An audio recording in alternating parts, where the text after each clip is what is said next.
여러분 안녕하세요. 50강입니다. 표토층 토양 살리기 방 20편이요. 표토층 토양 살리기 다음 시간은 이제 심토층 토양 살리기 들어가는데요. 이게 굉장히 고민이 많습니다. 지금까지 대면교육에서는 이제 사진 같은 것들을 이제 마음대로 썼거든요. 근데 이제 이 공개되는 것에서 이제 그 외부의 사진들이 있습니다. 이것들 사용하지 못하니까 글 전달하기가 좀 한계적이고요. 그건 좀 이해해 주시고요. 언젠가는 이제 또 부족한 거는 이제 대면 교육에서 좀 배웠으면 좋겠습니다. 자, 좋은 토양의 숲. 우리가 이제 나무 등이 잘 자라고 있는 토양, 뭐 낙엽 등이 뭐 덮여진 부드러운 토양, 뭐 냄새가 좋은 토양, 빗물 잘 저장하는 토양, 뭐 여러 가지 있지 않습니까? 우리가 토양이라면 이제 자연 숲에 이제 그걸 이제 기준으로 많이들 얘기하는데요. 저희 역시도 이제 뭐 이 자연 숲 같은 이제 토양을 이제 기준으로 말씀드리는데요. 제가 이제 제안하는 농사 방법은 이제 계속 이제 언급합니다만은 이제 표토층, 그 다음에 심토층의 두 가지를 다 쓰는 이제 전층 농사죠. 우리가 보통적으로 이제 현대 농업이 우리가 밑거름, 비료나 퇴비에서 밭가리는 이제 보통 20cm 전후에 이제 표토층 농사 아닙니까? 저희 같은 경우 이제 표토층서부터 심토층까지 농사 짓자 하는 게 이제 저희 제안이었는데요. 그 이해를 계속 이어가지고 좀 이해를 돕기 위해서요. 토양 살리기 방법입니다. 이제 이그름 농사, 전면경으로 하는 농사죠. 밑거름 쓰는 보통적으로 이제 미끄럼하는 이제 화학비나 반려태 미끄럼에서 전면 밭가리지 않습니까? 그래서 이제 표토층 활용 농사다. 왜냐하면 밭가리가 보통 20cm니까요. 이게 또 조금 농가마다 차이가 있습니다만은 그래서 비료 성분이나 이제 퇴비 같은 게 이제 20cm 안에서 이제 있다 보니까 작물도 거기서 이제 활동이 되고요. 그 다음에 이제 그 밑에는 이제 우리가 경반층이랄까 뭐 그런 염류 경반층 이런 형성된다고 하는 게 이제 현대 농업의 이제 그런 여러 가지 문제점을 이제 저도 소개했고요. 또 현대 농업의 장점도 있습니다만은 이런 문제도 있더라는 거. 그 다음에 이제 제가 이제 어 계속 소개해왔죠. 제한한 이제 사그룹의 자연 유기농은요. 우리가 이제 무기온 상태에서 유기물을 첨하지 않습니까? 이제 거기서 이제 전층 활용하는 그러니까 밭갈이해서 20cm만 쓰는 게 아니라 우리가 밭갈이 안 하는 이유가 전층 활용해서 그래서 표토층과 심토층 쓰자라고 하는 게 이제 저희 주장이고요, 저희 제안이고요. 이거에 대해서 이제부터 이제 말씀드릴 것. 현대농업의 토양 살리기 방법이 유기물 투입 방법이죠. 이제 반려탭이나 이제 톱밥탭이 최근에 보면 이제 톱밥이나 우드치 같은 거를 이제 탭으로 만들어서 많이 쓰지 않습니까? 왜냐하면 이제 토양 속에 일반적인 유기물이 이제 축분이나 그런 것들이 그 유박 같은 게 이제 좀 쓰지 않습니까? 그랬을 때 빨리 이제 분해돼 버리거든요. 그래서 오래 지속되라고 해서 이제 톱밥이나 우드치 같은 거를 많이 권장하고 이제 많이 쓰고 있는 걸로 알고 있는데요. 아니면 이제 녹비작물. 그래서 녹비작물을 이제 키운 다음에 이제 근데 문제는 뭐냐면 이제 밭갈이하지 않습니까? 밭갈이하다 보니까 토양 속에 집어넣는 형태이거든요. 그래서 토양 20cm에 투입되는 그래서 이제 표토층 농사라고 얘기하는 건 그러다 보니까 이제 문제가 이제 앞서도 제가 이제 몇 번 소개했습니다만은 비가 왔을 때 토양 유실되는 거 그때의 비료나 퇴비 같은 같이 유실되지 않습니까? 그래서 하천이라든가 강, 연안 해안까지 쓸려가는 그래서 녹조나 적조에 노출되어 있는 위험도 있고요. 그 다음에 뭐 이 상태에서 토양이 좋아진다 얘기하신 분도 계십니다만은 실질적으로는 뭐 20년, 30년 유기농 하신 분들도 이제 퇴비 쓰고 토양 살리려고 했는데 토양이 안 살아나니까요. 이거에 대해서 굉장히 고민들이 많고 실질적으로 이제 저도 이런 그 문제를 가지신 분들이 이제 찾아오거든요. 저도 이제 외부의 사람과 만나지 않는다만은 어쨌든 그 간혹 이제 어렵게 찾아오신 분들이 제일 많이 얘기하는 게 이거거든요. 토양 살리기에 대해서 자생이 계속 떨어진 이유에 대해서 수많은 이제 뭐 글들이 많고 이제 책들도 있습니다만은 저희 카페나 블로그에 지금도 보시면 하루에 500명에서 1000명이 오거든요. 그거는 뭐냐면 꾸준하게 계속 옵니다. 오는 거는 뭐냐면 이 문제를 알고 있기 때문에 그렇거든요. 그래서 이거에 대해서 뭐 한쪽에서는 뭐 자생이 살아나는데 주장하신 분이 있지만 이제 30년, 20년 하신 분들 아시거든요. 친환경은 다 유기농에 흙이 살아난다. 그런데 실제적 농가에서는 이제 그게 안 된다는 거 하는 게 이제 중론이고 이게 거의 뭐 굳어졌지 않습니까? 이제 그렇게 얘기도 하고 있으니까요. 농가들이요. 그리고 이제 밭갈이 했을 때 문제가 염류 경반층, 그 다음에 뭐냐 밑거름 쓰면서 집산염 과다 노출, 그 다음에 이제 빗물 피해죠. 우리가 이제 염류 경반층 때 물이 고이고 그 다음에 뭐냐면 염류가 이제 물을 줬을 때 위로 올라오지 않습니까? 그런 문제들 특히나 시설 채소 같은 경우 심각하죠. 이 문제 때문에 이제 객토를 한다는 거고 아니면 이제 신토기에서 파석에서 깊은 이제 뭐 포크레인 작업이라든지 이런 작업하는 이유가 여기에 있는 거죠. 저 우리가 뭐 보통적으로 이제 좋은 농지에 좋은 토양이라 하면 이제 유기물이 많은 토양. 그래서 우리가 지금 토양 검증을 할 때 유기물 검사 꼭 하지 않습니까? 그 다음에 pH 그런 것들 하는데요. 그리고 미생물이 많은 토양이 이제 좋은 토양이라는 건 뭐 상식화돼 있고요. 유기물이 많고 미생물이 많아야 되고 또 pH가 조금 높아야 되고 우리가 보통 산성으로 해가지고 5에서 5 내외하지 않습니까? 그걸 이제 5에서 6 정도의 그런 그 뭐 6이 넘은 이제 토양도 있습니다만은 원하는 이제 작물에 따라 틀리기 때문에요. 또 때알구제 물반이 좋은 토양, 그 다음에 보수성 통기성이 좋은 토양, 이것이 보통적으로 우리가 알고 있는 농지의 좋은 토양이다. 상식적으로 얘기하는 것들이요. 자, 그렇다면 우리가 어떤 방법으로 이런 토양으로 갈 것이냐, 토양 살기를 할 거냐 하는 건데요. 그 전에 이제 우리가 보통 알아야 될 게 상식적으로요. 이제 유기물층, 이제 식물이 자라고 이제 숲속에 가면 낙엽이 덮여지는 이게 유기물층이라 그러죠. 유기물 축적층이라고도 하고요. 그 다음에 표토층. 보통적으로 이제 얘기하는 게 20cm 내외니 얘기하거든요. 뭐 10cm 하신 분도 있고 뭐 1cm 얘기하신 분도 있지만 그 농학계에서 보통적으로 표토층이라면 20cm. 저도 이제 20cm를 두고 얘기하는 게 좋을 것 같습니다. 우리가 보통 밭갈이한 부분을 얘기하는 거니 또 이해가 쉽고요. 연결할 수 있으니까. 그 밑에 층을 심토층. 그리고 또 밑에를 이제 죄송합니다. 모재층 뭐 여러 가지 이름이 있습니다만 그걸 암석층이라 하고요. 그 우리가 중요한 건 뭐냐면 유기물층, 표토층, 심도층 이 세 가지는 알면 되겠죠. 밑에는 굳이 뭐 참고만 알면은 좋겠습니다만은 우리가 정확히 알아야 될 건 유기물층과 표토층, 심도층 알고 가야 되겠고요. 보통적으로 이제 토양의 미생물 서식 환경을 보시면은 이제 유기물층이 있고요. 그 다음에 표토층이 있다 그랬죠. 거의 표토층에가 이제 미생물이나 소독물 이들이 있는 거죠. 지렁이라든가 미생물, 세균류, 귀준류, 선충, 원생동물 같은 것들이 이제 거의 뭐 80에서 90% 이건 뭐 표현이 다를 겁니다만 이제 그 관계되신 분들이 이거에 따라서 이제 몇이다 얘기는 못 하는데 그렇지만 이제 거의 8, 90% 여기 있다 하면 뭐 틀리지는 않을 거라 봅니다. 표토층에가.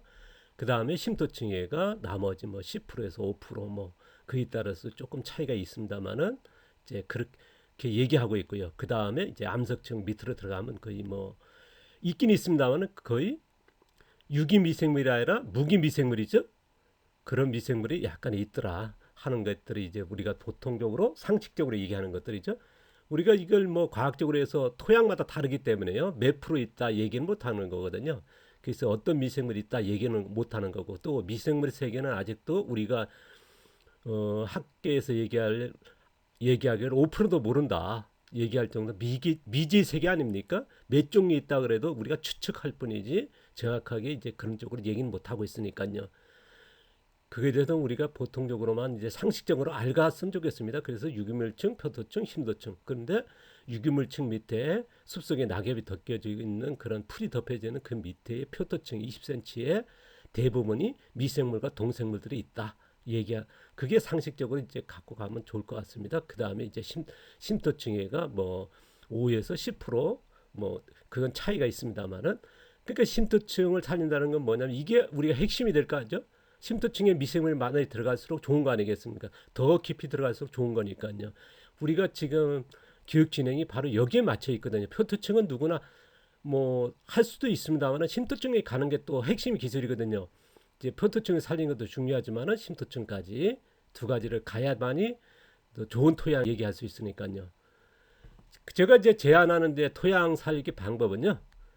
그게 있습니다. 유기물층에 적정한 유기물 멀칭하자. 왜냐 그러면 이 적정이란 표현이 뭐냐 그러면요. 우리가 나무만 심는 게 아니거든요. 채소도 있고 아니면 곡물도 있고요. 그 외에 뭐 여러 가지 묘목 같은 게도 있을 거. 그러면 거기에 따라서 유기물이 달라야 되고 미생물이 달라야 되거든요. 영양 생산이 달라야 되거든요. 나무 심는데 우리가 채소같이 질소가 많아서는 안 되니까요. 그렇다면 뭘까? 나무에는 나무에 맞는 이제 영양성이 돼야 되고요. 채소는 채소에 맞는 영양성이 되도록 그래서 유기물이 중요하거든요. 이거에 대해서 이제 다음 계속 이어갈 건데요. 앞서도 제가 한번 언급했죠. 유기물, 녹색 유기물 같은 영양이 100%인데 갈색 유기물 같은 거는 뭡니까? 거의 1%, 5%밖에 없다. 10% 이하로 봐야 된다. 그런데 또 건조 유기물 같은 건 뭐 30에서 60% 정도 얘기했지 않습니까? 영양이. 그럼 그에 따라서 미생물이 또 다르거든요. 그래서 유기물층에서 적정한 유기물이 중요합니다. 우리는 이제 그걸 크게 나누질 않더라고요. 그런데 저는 우리가 처음 농사를 짓고 왜냐하면 땅이 나빠졌을 때 같은 경우는 굉장히 이런 그 유기물 따라서 미생물이 많아지고 속도가 전혀 달라지거든요. 빨리 생기고 많이 형성되고 또 어떤 미생물이 많게 할 거냐 이거에 따라서 그래서 유기물이 굉장히 중요한데요. 그 다음에 이제 우리가 표토층에는 미생물 늘려야 하지 않습니까? 그런데 아까도 있습니다만 유기물에 따라서 미생물이 다르다 했지 않습니까? 그거에 따라서 이제 영양이 다르다. 그럼 나무 자라는 꽃, 채소에 따라서 다르기 때문에 그에 따라서 이제 표토층의 미생물이 달라야 되거든요. 그러니까 유기물이 종류에 따라서 미생물이 좀 차이가 있기 때문에 그에 대해서 얘기하는 겁니다. 이거는 이제 다음 시간부터 계속 이어져서 이거 여러분에게 설명드릴 겁니다. 이 시간에는 이제 표토층 얘기하고 있으니까요. 다음은 이제 심토층입니다. 심토층에 우리가 미생물을 많이 내려보내야 되거든요. 근데 많이 깊이 더 들어갈수록 좋지 않습니까? 이게 우리가 핵심이거든요. 지금 우리는 그 썩지 않은 사과 김은하 씨가 이제 굉장히 존중받고 존경받는 게 뭐냐 그러면요. 심토층까지의 뿌리가 뭐 소이꼭지를 꽂았을 때 한 2m까지 막 들어가고요. 옆에 농가들은 뭐 30cm 정도에 들어가니까 더 안 들어갈 정도로 이제 거의 표토층 농사하는 걸 이제 과수 이제 비교되는 영상들도 우리나라에 소개된 적이 있는데 다큐 통해서 그러니까 심토층까지 깊이 들어갈수록 좋은 거니까요. 그러니까 그만큼 뿌리가 들어갔다는 거고 우리가 활용을 하고 있다는 거죠. 그러기 위해서는 이제 미생물을 얼마만큼 깊이 내려가 보낼 거냐 이게 우리가 제일 중요한 거거든요. 그러니까 표토층에 미생물이 있지 않고는 심토층에 내려가는 힘들고요. 그 다음에 표토층에 미생물 많으려면 유기물이 있어야 되고요. 근데 우리가 농사 방법에 따라서 그러니까 어떤 유기물에 따라서 미생물이 또 달라진다는 거 이런 차이가 있기 때문에 이거에 대해서 하나씩 풀어갈 거고요. 너무 서둘지 마시고요. 자, 과정이 굉장히 중요하다는 얘기했죠. 자, 문제와 원인은 답은 있고요. 해결의 답은 계속 진행형이라고요. 제가 이제 지금까지 보니까 이렇더라는 거. 그 다음에 지난 10년 동안 교육을 해왔기 때문에 이런 방법으로 하니까 맞더라. 맞은데 완전한 답은 아니고 제가 해보니까 이렇게 나누고 있더라고 하는 걸 또 답은 드릴 거고요. 하나씩 해결에 근접하는 거죠. 완전한 답은 될 수는 없겠지만은요. 또 왜냐하면 농가에 따라서 다 틀리기 때문에 원하는 목표가 그래서 이제 이런 말씀인 거고요. 미생물이 많은 것은 여러분도 알다시피 토양 표토층 아닙니까? 그 다음에 작물의 뿌리고요. 자, 다음 시간에 이제 심토층으로 들어가니까 이거에 대해서 얘기할 거고요. 어쨌든 지금 시간은 토양 표토층. 미생물이 많은 것은 이 두 가지라는 거는 뭐 지금 어떤 학계나 다 인정하고 있고 아마 농사 짓는 분은 누구나 아는 거죠. 자, 우리가 보시면 이제 유기물이 있음으로써 미생물 균류와 세균류, 그 다음 선형동물 같은 이런 것에서도 균류가 있으니까 선형동물이랑 원생동물이 이어지는 거죠. 이게 하나의 먹이 사슬이라고 그러죠. 그러니까 유기물에 따라서 미생물이 많고 적고 그 다음 유기물 종류에 따라서 영양에 따라서 균류냐 세균냐 또 달라지거든요. 자, 여기서 앞서 한번 얘기했고 두 번째 얘기 나옵니다만은 균류와 세균류 나눠야 될 겁니다. 왜냐하면 지금 토양에는요 사상균, 방성균, 세균류 그 외에 미생물 굉장히 많습니다. 자, 이거를 세 가지로 줄이자. 저는 미생물 종류 그렇게 많을 필요는 없고요. 알 필요는 없다고 보거든요. 저는 이제 미생물이 토양의 어떤 미생물 세 가지 정도 알았으면 좋겠다. 세 가지가 뭐다? 사상균, 방성균, 그 다음에 세균류, 박테리아죠. 그 다음에 이제 제가 이제 더 줄인다면 두 가지 더 줄이고 또 말씀드릴 건데요. 그거는 이제 그때 가서 얘기하고요. 자, 이런 먹이 사슬이라는 거 참고하시고요. 토양 살리기, 표토층 살리기 방법은 무겨운 상태에서 유기물 멀칭이죠. 그러니까 우리가 무견 안 했을 때에 그럼 토양의 그런 그 미생물 관계를 이렇게 깨지니까요. 현재에 가져 있는 상태에 유지하려 그러니까 이제 무견 상태에서 유기물 멀칭. 이제 유기물에 따라 좀 틀리다 그랬죠. 그래서 표토층의 미생물이 달라진다. 그래서 일단은 유기물 멀칭하는 이유는 뭐냐? 미생물과 동생물의 서식 환경을 만들고 그다음에 양분을 공급하기 위해서 아닙니까? 왜냐하면 토양이 노출됐을 때는 미생물 양이 줄어들 수밖에 없고 많아질 수는 없다는 거죠. 그 다음에 유기물이 없다면 미생물이 이제 양분이 안 되니까요. 그래서 또 하나 더 알아야 될 거는 유기물 종류에 따라서 녹색이냐 갈색에 따라서 미생물이 종류가 다르다는 거. 또 우리가 채소 재배할 거냐 과수 재배할 거냐 그에 따라서 미생물이 이제 달라야 되고 그 다음에 영양 생산이 또 달라지니까요. 이런 것들에 대해서 하나씩 풀어갈 건데요. 자, 토양 살리기 방법은요. 무경은 유기물 멀칭이죠. 자, 미생물 서식 환경을 조성해서 미생물 양분을 공급하는 거죠. 자, 일단은 이제 우리가 미생물 서식 환경도 중요하지만은 같이 양분이 되는 걸 같이 하면 좋겠죠. 그러니까 우리가 녹색 유기물을 덮었을 때는 문제는 뭐냐면요. 녹색 유기물 같은 건 빨리 분해되거든요. 그러니까 갈색은 영양이 없어요. 영양이 적은데 오래 가지 않습니까? 이런 것들이 감안하고 해야 되거든요. 그래서 서식 환경과 양분을 공급한다는 거. 서식 환경만 하고 양분이 안 된다고는 이게 미생물이 증가하지 않을 거 아닙니까? 또 어떤 목적에 우리가 어떤 미생물이 있어야 돼 그에 따라서 양분 생산이 다르니까 거의 맞춰야 되고요. 이런 것들이 차이가 있으니까요.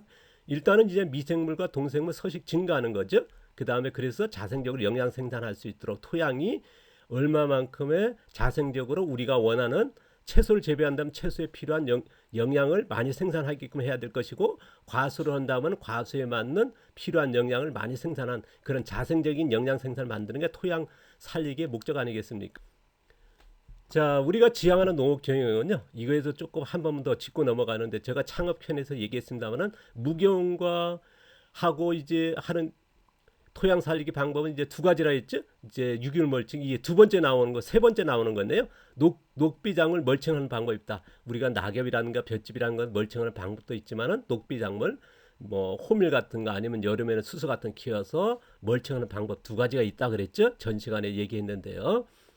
이거를 우리가 이제 멀칭한 다음에 부분 경우는 모종이라든가 씨앗을 이제 홈이라든가 아니면 뭐 기계를 이용해서 심는 겁니다. 이거를 사그룹이라 그랬죠. 그 다음에 우리가 멀칭한 다음에 씨앗을 직파, 숲속에 같이 낙엽 씨앗이 그대로 떨어지는 거. 그러니까 심는 게 아니죠. 씨앗을 뿌린 상태에 그대로 두는 거. 이거를 5그룹이라 그랬죠. 그런데 5그룹은 조금 힘들다. 왜냐하면 멀칭이 굉장히 중요하거든요. 그런데 여러분도 이건 알고 있어야 된다. 제가 이제 다니면서 교육하고 전국에 다니면서 뭐 20대부터 계속 다녔지 않습니까? 이제 찾아다니면서 이제 교육도 지난 10년 동안 해왔고요. 근데 무교원 농사 하시는 분들 굉장히 많이 만났습니다. 이제 자연농 거의 무교원이라고 하지 않습니까? 이제 최근에 이제 자연농에서도 경운하는 전면 경운하는 농사들도 굉장히 많습니다만은 무교원 농사 하신 분은 얘기 들어본 90%가 거짓말입니다. 뭐 선의 거짓말 몰라서 거짓말인 거죠.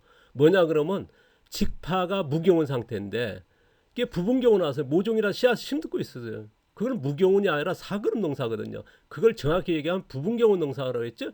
이게 우리가 가하구치 선생님 같은 경우는 무경운 농사가 아니라 정확히 얘기하면 부분경운 농사거든요. 모종을 심는다가 씨앗을 심는 형태니까요. 그러면 완전한 무경운 농사에 접근하신 분은 누구냐면 후쿠오카 마사모토 선생이거든요. 얘는 벼 수확한 다음에 보리씨알 채집한다든가 아니면 흙공을 만들어서 그래서 이런 차이가 있거든요. 4그룹과 5그룹의 차이 있더라는 거를 왜냐하면 지금까지 이래 4그룹과 5그룹, 2그룹 뭐 그렇게 나눠본 적이 없다 보니까 많은 분들이 그런 왜냐하면 지식의 한계다 보니까요. 그래서 선의 거짓말이죠. 왜냐하면 모르니까요. 이게 왜냐하면 지금까지 우리는 상식적으로 그렇게 했다. 그런데 우리는 외국 같은 경우는요. 노틸하면 다 포함됩니다. 무교원 상태 농사를 뭐 씨앗 모종을 심다 직파하든 다 무교원 녹트리라 얘기하는데 우리는 이거를 나누자. 왜냐하면 이제 동양적인 섬세하게, 왜냐하면 또 무교원 선 하시는 분들 계시기 때문에요. 그래서 4그룹과 5그룹 나눴죠. 자, 우리가 지향하는 농업 경영은 뭐냐? 무교원 상태에서 4그룹, 5그룹 농사는 또 목적은 뭐냐면 영양 생산이죠. 흙을 살려서 흙의 영양을 담아내고 그다음 많은 생산하자. 대개 보면 자연농하시면 흙의 영양 생산하는데 생산은 양이 적죠. 또 한쪽에 뭐냐?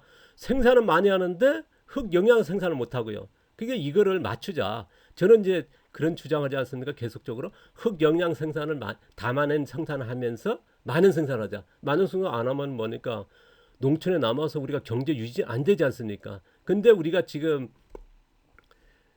시장포하지 않습니까?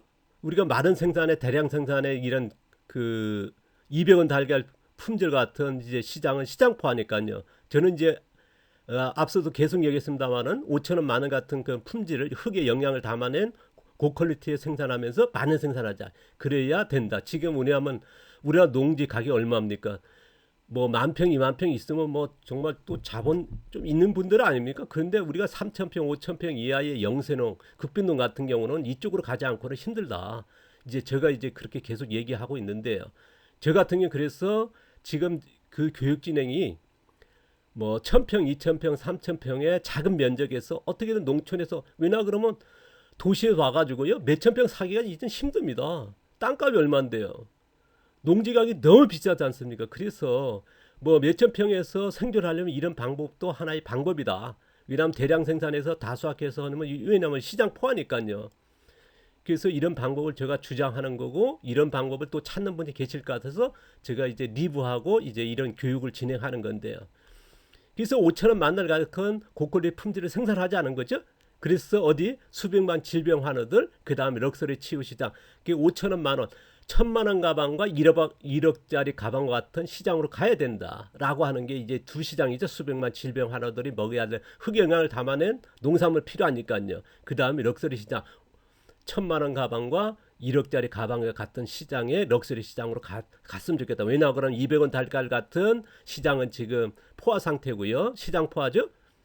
그 다음에 500원 달걀 같은 품질은 이제 10%도 시장이 안 되고요. 그러니까 수익률이 너무 낮죠. 우리나라 시스템은 30% 40%밖에 안 되니까요. 실제 우리나라 그 정부에서 얘기하는 거는 지금 30% 정도니까요. 축산이 조금 높으니까 그나마 유지되는 거죠. 밭작물이 굉장히 낮죠. 그리고 1,000원짜리 그 달걀 같은 시장은 거의 0.01%도 안 되지 않습니까? 제가 10년 동안 이제 1,000원짜리 달걀을 주장했고 그런 교육을 해왔는데요. 그 시장이 그렇게 적습니다. 0.1%도 안 되거든요. 우리 농가들이 정말 어렵게 그것도 시장 뚫었는데요. 저는 5,000원 만원 같은 품질을 생산해서 이런 시장도 갔으면 좋겠다는 게 이제 지금 제가 진행하는 교육의 목적이기도 하죠. 또 이런 쪽으로 갈 분들은 있었으면 좋겠다 하는 그 정보를 드리는 거고 지식을 드리는 거고 또 기술을 드리는 거죠. 자, 참고하실 거는 뭐냐면은 우리가 토양의 영양 생산 능력이 제가 앞서도 얘기했습니다만은 좋은 토양이라 그러면 70에서 100% 완전한 우리가 모든 작물에 원할 만큼 흙을 살린다 해서 토양을 살린다 해서 생산은 안 된다. 근데 이 생산으로 생산할 수 있는 농작물도 있다. 농사 방법도 있고요. 거기에 대해서는 이제 앞으로 리뷰할 거고요. 어떤 분들은 그런 얘기해서 무투입도 아까 우리가 앞서 이제 무투입에 대해서 이제 두 번에 걸쳐서 강의했습니다만은 얘기했습니다만은 화학비료 그 투입 안 하고 퇴비에서도 무투입 또 화학비료 발효 퇴비 무투입하고 이제 그런 그 우드칩이나 톱밥 같은 넣어서도 이제 무투입이라 하니까 뭐 거기는 그런 것들 때문에 완전히 아무것도 안 해도 토양이 살아난다 생각하시고 농사 짓는 분들 많거든요. 그래서 뭐 방치형 농업 해가지고 또 실패하신 분 너무나 많이 봤고요. 우리가 그 유명하신 분인데 자연재배에 대가라고 알려지신 분 같은 경우는 복토기 전에 굉장히 나무라든가 그런 것들 깔아가지고 위에 흙 덮어가지고 농사를 지으셨어요. 그런데 이거에 대해서 한 번도 얘기를 안 했거든요. 그러니까 전부 다 뭐냐 아시는 분들이 뭐라 소개되냐면 완전한 무투입에 그래서 자연재배 자연농 하신다 그랬거든요. 그리고 이게 함정이라는 거거든요. 이런 것들이 굉장히 잘못된 정보 때문에 젊으신 분들이 이걸 따라 했다가 돌아가신 걸 현장에서 제가 너무 많이 봤습니다. 왜냐 그러면 지난 10년 동안 교육을 하면서 받고 그 다음에 그 전에 이제 돌아다니면서 봤기 때문에요. 또 이런 것들이 좀 그래서 무투입인 농사에서도 그런 설명이 있었습니다만 앞으로 이거에 대해서는 또 계속 얘기할 거고요. 보통 농제 같은 건 뭐 작물의 40에서 60% 아니면 나쁜 농제 같은 건 이건 저의 여러분 이해를 돕기 위해서 리뷰한 거죠. 그러니까 이거는 꼭 그게 아니고요. 이해를 돕기 위한 자료니까 참고해 주시기 바랍니다. 저희 같은 경우는 이제 많은 생산도 해야 되는 목적이니까요. 영양 생산만 아니라 토양 생산, 토양 살리기가 목적이 토양에 가져 있는 생산할 수 있는 흙의 영양을 담아내는 농작물 생산하면서 많은 생산하자. 그러니까 이게 굉장히 중요한 내용이거든요. 이걸 참고하시라는 내용이고요. 자, 제가 지향하는 게 자연순환 유기농업이라 했죠. 정확히 가면 줄이면 자연유기농이고요. 더 줄이면 자연농이라 하는데요. 농사의 기본은요. 순환 원리에 따라 우리가 순환하지 않습니까? 모든 습속이 같은 게 순환하는 개념이다. 마찬가지로 유기물 나왔을 때 농사 짓다면 이제 뭐 참깨 농사하면 참깨떼가 나올 거지, 콩하면 콩떼가 나올 거고요. 그 다음에 이제 풀이 나올 거고, 이런 것들이 유기물이라 그러죠. 그 다음에 아니면 유기물이 없을 때는 녹비작물, 이제 호미 같은 걸 아니면 수수 같은 걸 키워서 멀칭한다는 거. 그 다음에 발열태비와 숙성태비가 있습니다. 자, 이거 처음 나오는 겁니다. 발열태비, 숙성태비. 저희들은 반려태비가 아닙니다. 발열태비와 숙성태비 처음 나오는 건데 앞으로 퇴비 만들게 할 겁니다. 그런데 발열퇴비와 숙성퇴비는 뭐가 차이냐면요. 발효퇴비는 보면 이렇게 입자가 가늘지 않습니까? 반려 미생물이 분해가 돼버린 거죠. 미생물 활동하니까요. 그러니까 쪼개진 거죠. 이거를 원소화시켰다. 이제 그래서 흡수율이 뛰어나게, 그래서 반려란 개념을 쓰지 않습니까? 저희 같은 경우는 뭐다? 형태가 그대로 있는 겁니다. 유기물 형태에 띄는 거를 이제 퇴비인데, 이건 그때 가서 얘기하고요. 일단 발열퇴비, 숙성퇴비 우리 두 가지로 가는 용어라는 거 참고하시고요. 이거를 뭐라 한다? 토양의 표토층 멀칭을 하게 됩니다. 발열퇴비는 뭐냐면 이제 토양에 그냥 했을 때 비가 오면 쓸려가지 않습니까? 근데 발열퇴비와 숙성퇴비는 비가 와도 안 쓸려가게 하는 겁니다. 이게 퇴비의 차이거든요. 이거는 이제 그때 가서 얘기하고요. 그 다음에 농사 중에 양분 부족한다. 아까 그런 얘기해서 흙을 살려서 유기물 멀칭해서 미생물과 동생물 많게 해서 흙 영양 심토층까지 영양이 많이 생산하게 해서, 근데 한계가 있다. 영양 생산을 다 못할 때가 있다. 위에 부족하다. 100이란 걸 생산해야 우리 가정이 먹고 사는데, 분명한 건 뭐냐, 50에서 아니면 70회 생산을 못한다. 그러면 뭐냐, 농촌을 떠날 수가 있지 않았습니까? 빚을 지게 되고, 그렇게 되면 지속적인 농업은 안 된다. 제가 그런 얘기 했지 않습니까? 100이란 생산은 최소한 못하더라도 90은 생산하자. 그러기 위해서는 양분이 부족했을 때는 양분을 쓰자. 제가 이제 주장하는 거죠. 그래서 많은 생산해야 된다. 가족이 저축을 못하더라도 빚은 져서는 안 되거든요. 농촌에 남아 있어야 되거든요. 그래서 토양을 살리면서 흙의 영양을 생산하면서 많은 생산하자. 생산이 부족했을 때는 뭐다? 자연액. 자연액은 종류가 많습니다. 뭐 생선 아니면 해초류, 음식물 이런 것들, 뭐 가축 사체 같은 것부터 종류가 굉장히 많거든요. 이런 것들 자연액 분야 제가 해드릴 겁니다. 그 성분들이 틀리니까요. 뭐 재 같은 걸 어떻게 쓰고, 아니면 뭐 풀 같은 걸 어떻게 쓰는 거, 그리고 자연액 만드는 것 종류에 대해서 제가 종류별로 좀 나눠서 해드릴 겁니다. 뭐 해초, 아까 얘기했던 해초, 동물, 뭐 음식물 이런 것에 따라서, 그 다음에 미생물 배양에 또요. 미생물 배양하는 과정에 미생물 과정에 이제 대사물질이 나오고요. 거의 양의 미생물 배양하는 넣게 되면요 효과 있다 그러죠. 효과 있는 게 뭐냐면 대부분이 양분입니다. 이 차이를 혼동하신 분이 굉장히 많아서 미생물 효과로 보시는 분이 많은데요.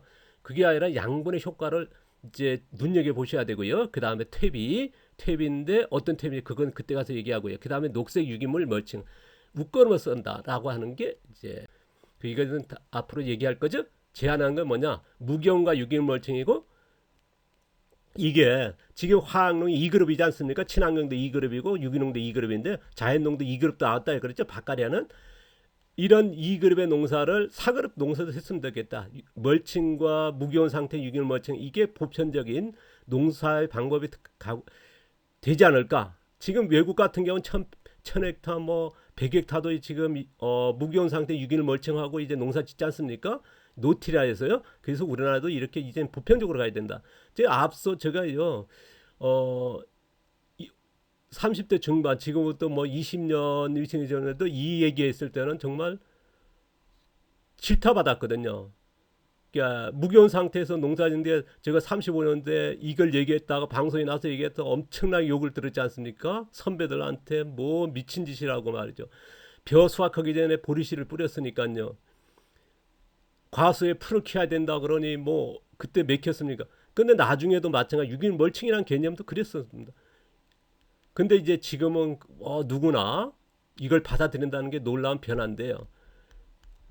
저희 제안은 어쨌든 화학농도 2그룹에서 4그룹 정도 가는 농업, 친환경도 유기농도 4그룹 농업으로 이쪽으로 많은 분들이 이제 가기 시작했죠. 그런데 이제 유기물층까지 이제 보편적으로 갈 것이 않나 하는 게 이제 저희 생각인데요. 뭐 여러분이 뭐 어떤 생각을 더 각기 다를 겁니다만은 의견도 다를 것이고요.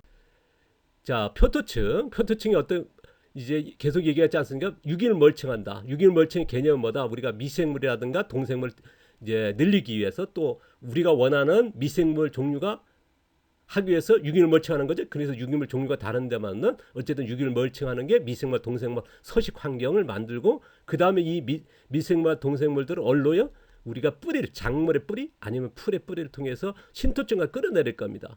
이 작업이 그래서 우리가 표토층 다음 시간에 신토층 얘기할 건데요. 표토층과 신토층 전층 농사를 짓는다고 했지 않습니까? 이거를 표토층에 신토층까지 신토층과 표토층 연결되는 작물이죠.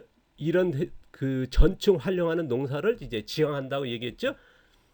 그러니까 표토층과 이제 신토층의 연결은 뭐냐? 유기물 멀칭이다. 유기물 멀칭이 미생물, 동생물이고 그 다음에 작물, 풀, 우리가 잡초 이걸 통해서 할 겁니다. 그래서 이걸 어떻게 이제 신토까지 끌어낼 거냐 이게 기술이거든요. 그 다음에 표토층에서도 어떤 유기물에 따라서 미생물이 달라지니까 그 미생물에 따라서 양분 생산이 달라지고요. 그래서 유기물의 종류가 다르고 또 미생물이 달라진다 그랬죠. 또한 우리가 작물을 통해서 잡초를 위해서 신토층과 얼마만큼 깊이로 또 많은 미생물을 내려보낼 것이냐 이게 전층 활용 농사의 승패지 않나 또 알고 있어야 될 기술이지 않나 하는 게 저희 생각입니다. 이거에 대해서 뭐 여러분 또 생각 달리하시는 분도 있을 거고요. 이건 뭐 다양성 아니겠습니까? 저는 이제 지금까지 해온 농사 지난 40년 동안에 이런 방식을 해왔다. 이런 생각을 하고 있으며 지금도 이렇게 농사 짓고 있다라고 하는 거를 여러분들에게 알려드리는 거죠. 참고하실 건 참고하시고요. 뭐 버릴 건 버리시면서 적절하게 쓰시기 바랍니다. 다음 시간에는 이제 신토층인데요. 자, 오늘도 감사드리고요. 고맙습니다.